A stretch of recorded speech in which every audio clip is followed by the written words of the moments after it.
লেখা নাই পাঠা বলির কথা। আয়ান ঘোষ মা কালীর ভক্ত ছিলেন। আয়ান ঘোষ মা কালীর ভক্ত ছিলেন, পরম ভক্ত ছিলেন। সে আয়ান ঘোষ বলেছিলেন, মা আমার পুত্র বলে বলিব তোমায়, পূজার ফর্দ লিখিবারে তোমার কাজ নাই। আমাকে ফর্দ দেওয়ার দরকার নাই পূজার জন্য। ধর্ম নামের একটি ঘট করিব স্থাপন, বিশ্বাস নামের আম্রপল্লব করিব অর্পণ। ঘরটা কিসের? ধর্মের। আমার কতটুকু ধর্ম আছে, আর আম্রপল্লব বিশ্বাস।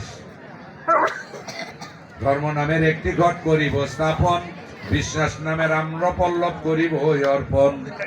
অনুরাগের রম্ভাটিকে যত নেতেছিলে, রম্ভা কি বাবা? বলা না?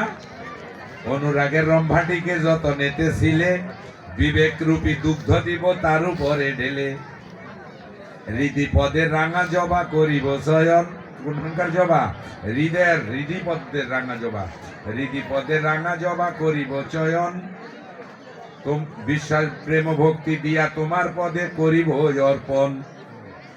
কোন মতে করিব মা তোমার পূজার অভিধান, পূজা অন্তে দিব আমার কাম পাঠা বলিদান। কোন পাঠা? আয়ান ঘোষ বলেছেন। এবার আসেন শিবপুরাণ। শিব জিজ্ঞাসা করলেন কালীমাকে, কালী তোমার সামনে যে তোমার সন্তানদের জন্য বলি দেয়, তোমার কি মায়া হয় না? আদ্যশক্তি মহামায়াতে সৃষ্টি না সব কি? তোমার সামনে যে তোমার সন্তানদের বলি দেয়, তোমার কি খারাপ লাগে না? তুমি খুশি হও? কে বললো?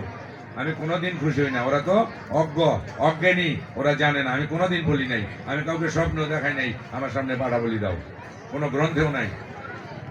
ওরা আমার নাম দিয়ে ওরা খায়। পেঁয়াজ রসুন না দিলে বলে নিরামিষ হয় পাঠার মাংস। দেখছেন কি কথা?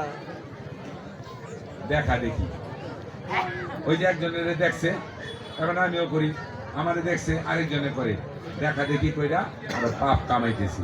আচ্ছা।